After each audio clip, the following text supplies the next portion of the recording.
शेतकरी बांधवांनो, आम्ही आलेलो आहेत परळी तालुक्यातील कौडगाव हुडा या गावामध्ये आणि या ठिकाणी जे आहे ते संकेश्वरा संशोधन केंद्राची 13374 नावाची जी काही ऊसाची जात या ठिकाणी लावलेली आहे। आपल्याला बरेच वेळेस जे काही शास्त्रज्ञ सांगतात की बाबा ज्या व्हरायट्या आपल्या भागासाठी शिफारसीत नाहीत तर त्याचं आपण प्लांटेशन केलं नाही पाहिजे। तर त्याची काय कारण शास्त्रज्ञ हे का सांगतात तर ते या ठिकाणी जे आहे ते निदर्शनास येईल। संबंधित शेतकरी महोदयांनी या ऊसाला फवारणी सुद्धा केलेली आहे, तरी सुद्धा प्रचंड मोठ्या प्रमाणामध्ये एका रोगाचा जो आहे तो या ठिकाणी प्रादुर्भाव झाला आहे आणि त्याच्यामुळे पूर्ण ऊसाची वाढ थांबलेली आहे। भविष्यामध्ये इतर शेतकऱ्यांना सुद्धा ह्याचा कशा पद्धतीने तोटा होऊ शकतो तर या संदर्भात आपल्याला चर्चा करायची आहे।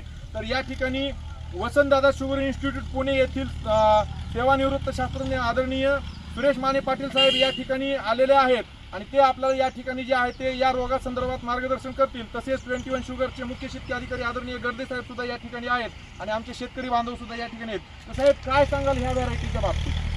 मुख्य या परभणी जिल्ह्यातील आणि बीड जिल्ह्यातील या शेतकरी बांधवांना माझं एक सांगणं आहे की वसंतदादा शुगर इन्स्टिट्यूट पुणे आणि मध्यवर्ती ऊस संशोधन केंद्र पाडेगाव या विद्यापीठांनी काढलेल्या शिफारशीत केलेल्याच ऊस जाती लावाव्यात। उदाहरणार्थ को 86-032, उदाहरणार्थ फुले 265, उदाहरणार्थ MS 10001, उदाहरणार्थ VSI 8005, उदाहरणार्थ PDN 13007, PDN 15012 ज्या काय अशा जाती आहेत ज्या विद्यापीठाने शिफारशीत केलेल्या आहेत अशा जाती लावाव्यात। आता आमच्या पाठीमागे जे ऊसाची जात दिसते आणि आमच्या हातामध्ये जे ऊसाची जात दिसते ठीक आहे, कर्नाटकमधील निपाणीच्या पलीकडे जे संकेश्वरला संशोधन केंद्र आहे त्या संशोधन केंद्राने काढलेली संकेश्वर SNK 13374 नावाची जात माझ्या हातामध्ये आहे। ही जात महाराष्ट्रासाठी शिफारस नाही पण शेतकरी बांधवांनी या ठिकाणी लावलेली आहे। लावल्यानंतर तुम्हाला लक्षात येईल की अजून पावसाला सुरुवात व्हायची आहे, मोठ्या प्रमाणामध्ये पोकाबोंग झालेला आहे आणि पाठीमागे जर ऊसाकडे बघितलं तर प्रत्येक ऊसावर पोकाबोंग झालेला दिसतो। पोकाबोंग म्हणजे ढगाळ वातावरण तयार झाल्यामुळं वातावरणामध्ये फिजारियम नावाची एक बुरशी तयार होते। ती बुरशी पानावर येऊन बसते, पानाच्या बेचक्यामध्ये ती बुरशी बसल्यामुळं पानं बारीक पडतात, ऊसाची वाढ थांबते, पानं पिवळी पडतात। आता या ठिकाणी पूर्ण ऊसाची वाढ थांबलेली दिसते आणि वाढ थांबल्यामुळं खालून या पांगशा फुटलेल्या आहेत। अशा परिस्थिती शेतामध्ये निर्माण होते आणि ही जी ऊसाची जात आहे पोकाबोंग या रोगाला बळी पडते आणि कांडीमध्ये या ठिकाणी आपण बघू शकतो असं गॉल फॉर्मेशन झालेलं आहे। ही जात आपल्या परिसरामधील शेतकऱ्यांनी, परभणी जिल्ह्यामधल्या शेतकऱ्यांनी, बीड जिल्ह्यामधल्या शेतकऱ्यांनी, परळी वैजनाथ परिसरामधल्या शेतकऱ्यांनी आणि सोनपेठ परिसरामधल्या शेतकऱ्यांनी ही जात ऊसाची लावू नये हे मी आव्हान आपल्या शेतकरी बांधवांना करतो।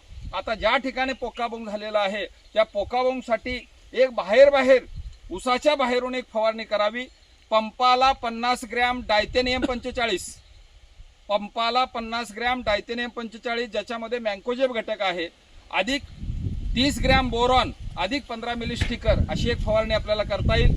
15 ते 20 दिवसानंतर दुसरी फवारणी करत असताना ज्याच्यामध्ये कॅसोमायसिन आणि कॉपर ऑक्झीक्लोराइड कंटेंट आहे, पंपाला 20 ते 25 ग्रॅम कोनिका नावाचं जे बुरशीनाशक आहे त्यामध्ये 15 मिली स्टिकर मिसळून फवारणी करता येईल। नाही मिळालं तर बाजारामध्ये ब्ल्यू कॉपर असेल किंवा ब्लॉयटॉक्स असेल ज्याच्यामध्ये कॉपर ऑक्झीक्लोराइड आहे, पंपाला 30 ml या पद्धतीने आपल्याला याची फवारणी करायची आहे। याच्या व्यतिरिक्त चांगलं जर बुरशीनाशक बाजारातलं घ्यायचं असेल तर बाजारामध्ये पंपाला 15 मिली फॉलिक्युअर, अधिक 40 ग्रॅम अँट्रोकॉल नावाचं बुरशीनाशक मिळतं। हे मिसळून आपण जर शेताच्या बाहेर जर फवारणी केली आणि फवारणी करत असताना बेचक्यामध्ये जर फवारणी केली तरच त्याचे रिझल्ट मिळतात। म्हणून 15 ते 20 दिवसाच्या अंतराने शेतकऱ्यांनी बाहेरून फवारणी करावी आणि अशी SNK 13374 नावाची जी जात आहे आपल्या परिसरामधल्या शेतकऱ्यांनी लावू नये ही शेतकरी बांधवांना माझी नम्रतेची विनंती आहे।